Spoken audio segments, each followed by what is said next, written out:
Alex Blake on the line right now. Alex, welcome to WPFW.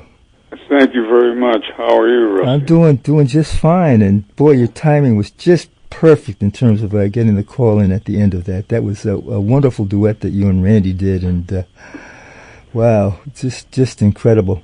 So you're coming into town on Monday to perform with our friend Burnett Thompson. Yes, I am, and looking forward to it. And I think we have a special guest, tabla player that Burnett mentioned to me. So I'm looking forward to playing with him as well. I think his name is Ahmed. Uh-huh.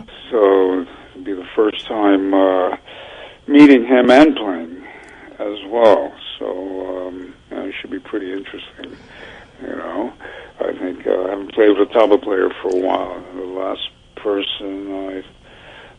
tabla player I played with actually was Bedal Roy. Uh-huh. Wow. Yeah, we played together for numerous groups, Farrah Saunders, and did a couple of recordings together, and that was a great experience working with him. An incredible player.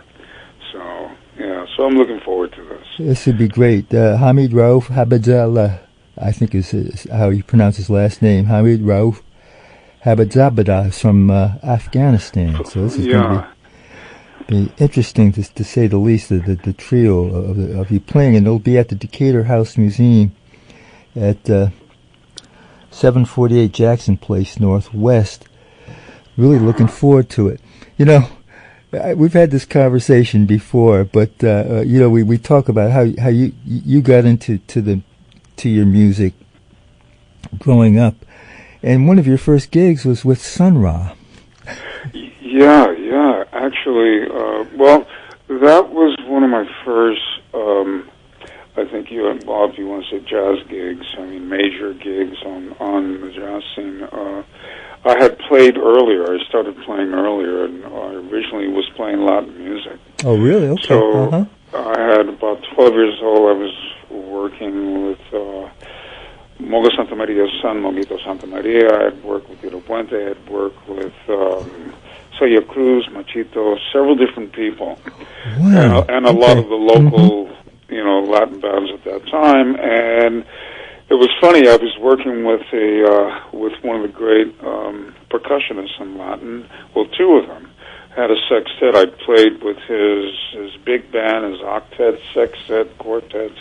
A guy named Caco, who was one of the great Latin percussionists, timbale players. You had Tito Puente and you had Caco.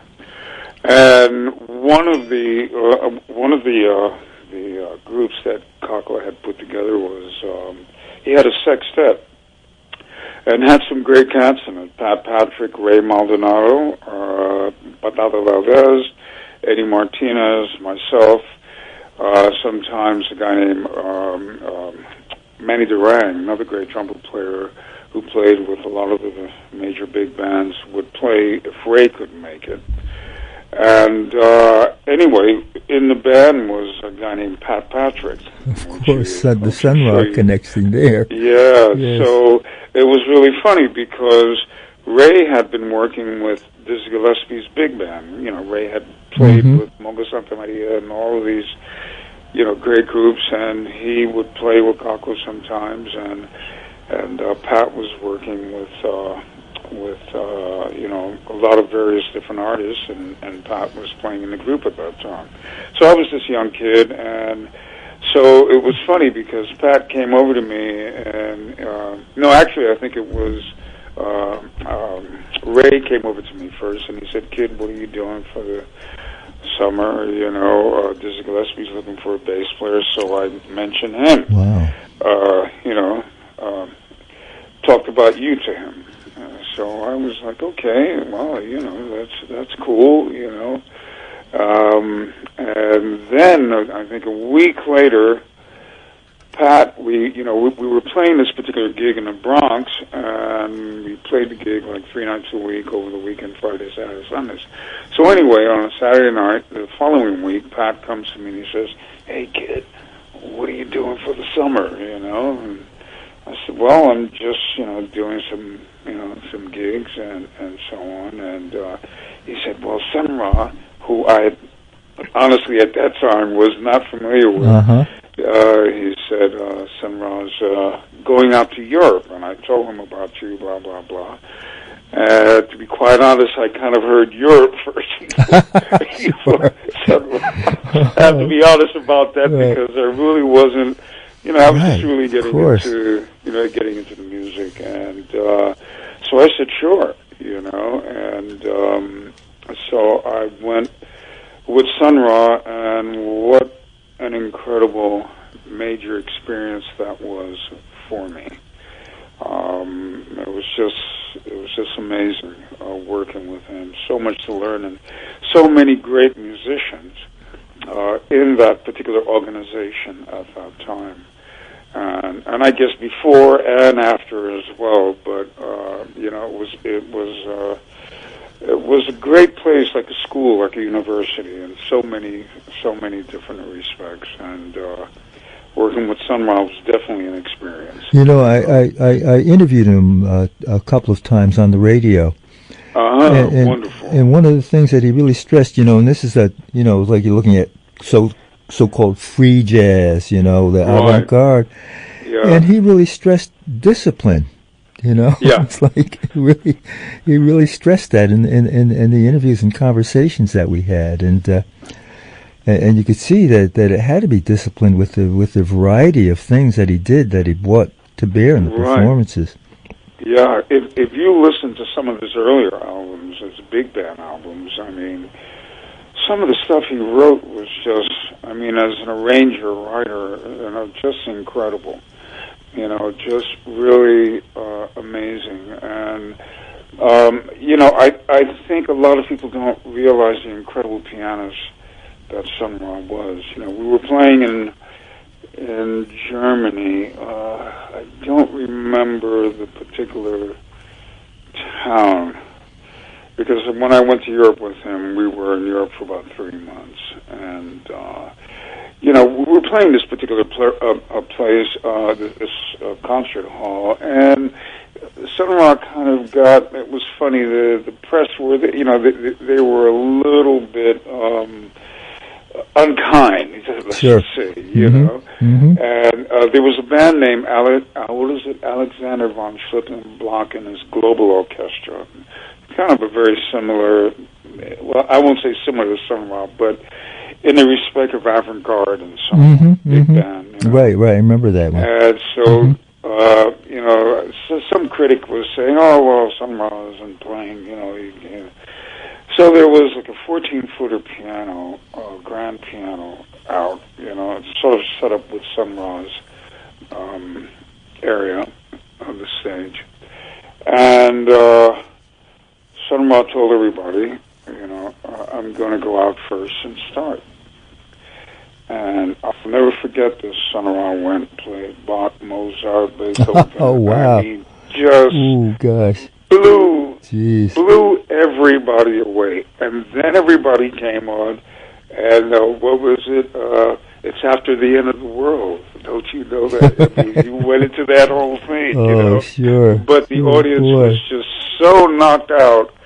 And those same critics the next day, they were, I can't believe it, I can't believe what I heard, it was so incredible, I didn't believe it.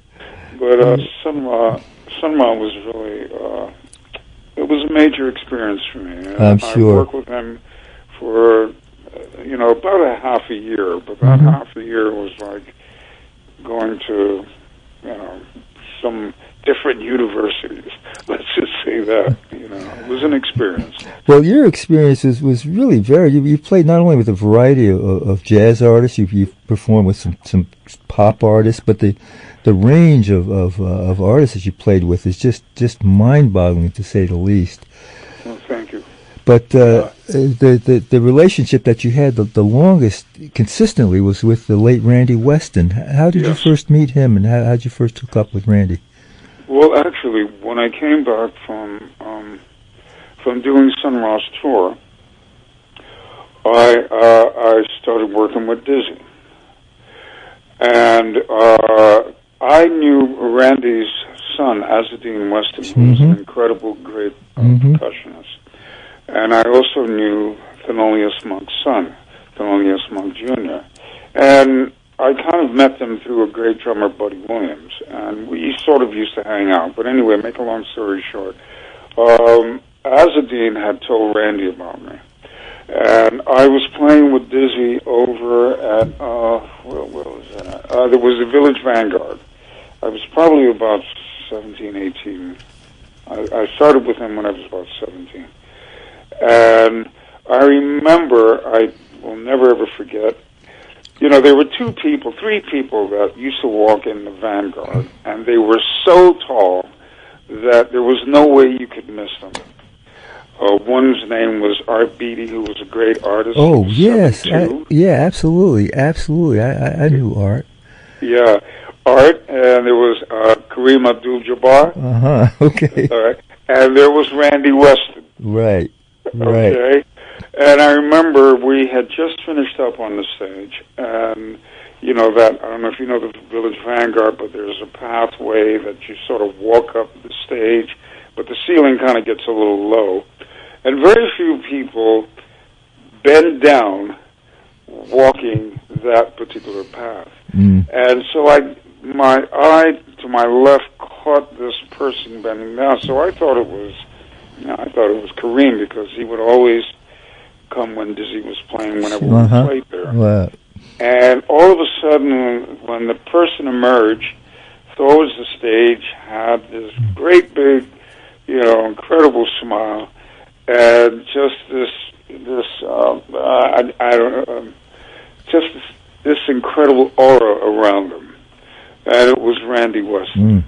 And he came over and he said, well, my son told me about you, and this one told me, and I wanted to come over to meet you, you know, besides coming to see Diz, obviously. But he said, you know, I heard a lot about you, and blah, blah, blah. So I wound up meeting him then. And then I didn't see Randy for a number of years.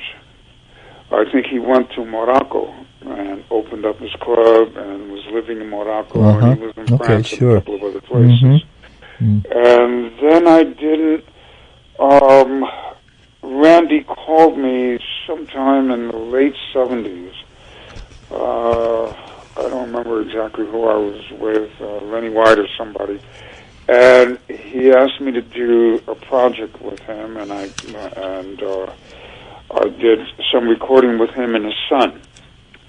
And then again, I didn't see Randy because I went off and worked with Manhattan Transfer for a number of years. And in between that, I would work with different artists whenever we finished a world tour or something. And one of those particular times, Randy called me. He came back to New York, and he did a couple of gigs here in New York, and I worked with him. And then I didn't see him again. You know, it was always these periods, long periods of time. And about 91, I left the transfer. And between that time, Randy came back to New York, and I, you know, played with him a couple of times. And then I went back with the transfer in 93 or something till about 97.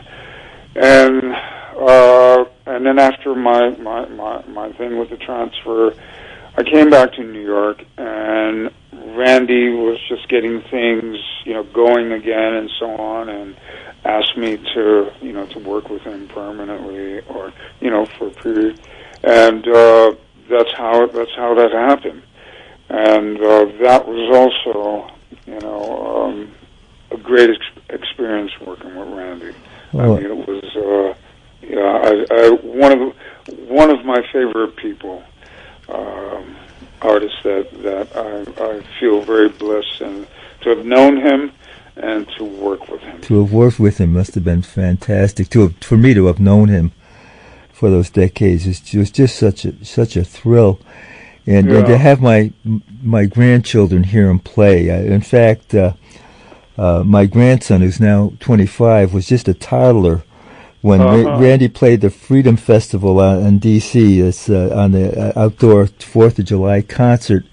And the folks said, "Well, you have to introduce him. You have to introduce him." And I said, well, I got my grandson, and so there's a picture of me holding him in my arm with me at the mic, introducing all African rhythms with my grandson in my arms, wearing a little sailor hat and stuff like that.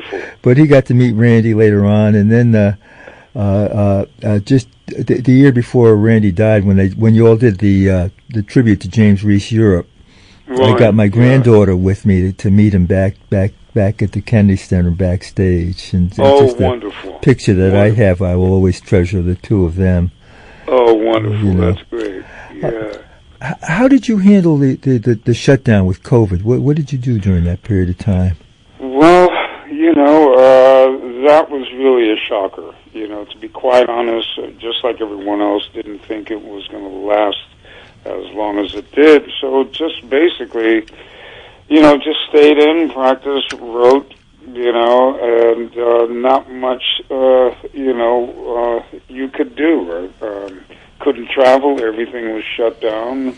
Work was shut down. Everything, So didn't really do very, very much. Just stayed home and practiced, did some writing, got a little lazy at different times, gained a little weight. Okay, did we all? Yes, absolutely. From all eating and stuff, and then lost it, just said, okay, I got to stop this, I got to start exercising, But just basically just cooled out, Sure, okay.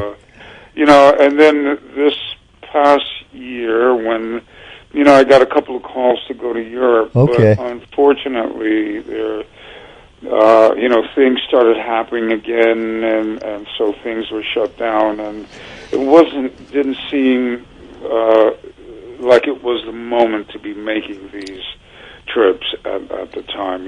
Things weren't totally over with yet. Right, so, right.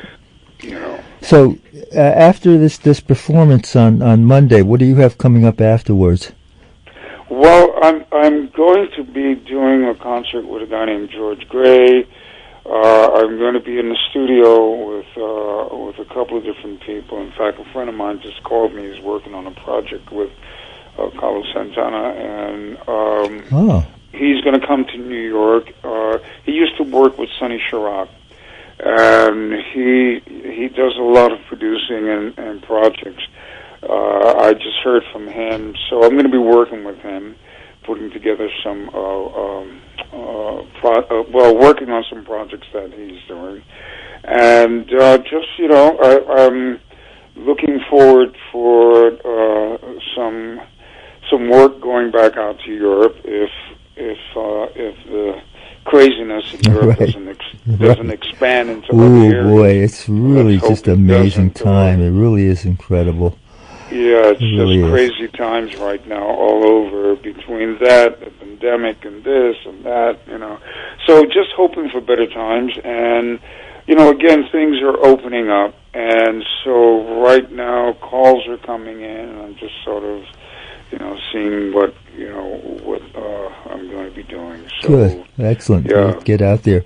Well, this Monday it's a trio with Burnett Thompson, who's been doing a remarkable series of bringing pianists with a piano jazz series, and this time with the tabla player Hamid Raouf from Afghanistan. So this is really going to be fascinating. It's this Monday at 7 p.m. It's at the Decatur House Museum at 748 Jackson Place Northwest, and you go to Piano Jazz. See if I can find the website. I'll come up with that website a little bit later on. He's been doing an email blast and getting the word out there. Yeah. It's pianojazz.com is the website for Burnett. So if you go to that website, you'll find that link to be able to get tickets for this performance. And again, Decatur House Museum, 748 Jackson Place Northwest. Actually, you can get information and do a live stream ticket if you can't make it to it in person. Alex, I'm looking forward to seeing you on Monday. Right. And I got TK Blue did a tribute to Randy Weston. The rhythms continue that you performed on, and I have you and Billy Harper on Kushesa Blues. So, So we'll do that, and I'll do some more Randy in a few minutes. Alex Blake, thank you so much for calling in tonight. I'm really excited to talk to you, and look forward to seeing you on Monday. Wonderful. Thank you so much, Rusty. Okay. Very much, and enjoy the invite. Thank you. We'll see you then.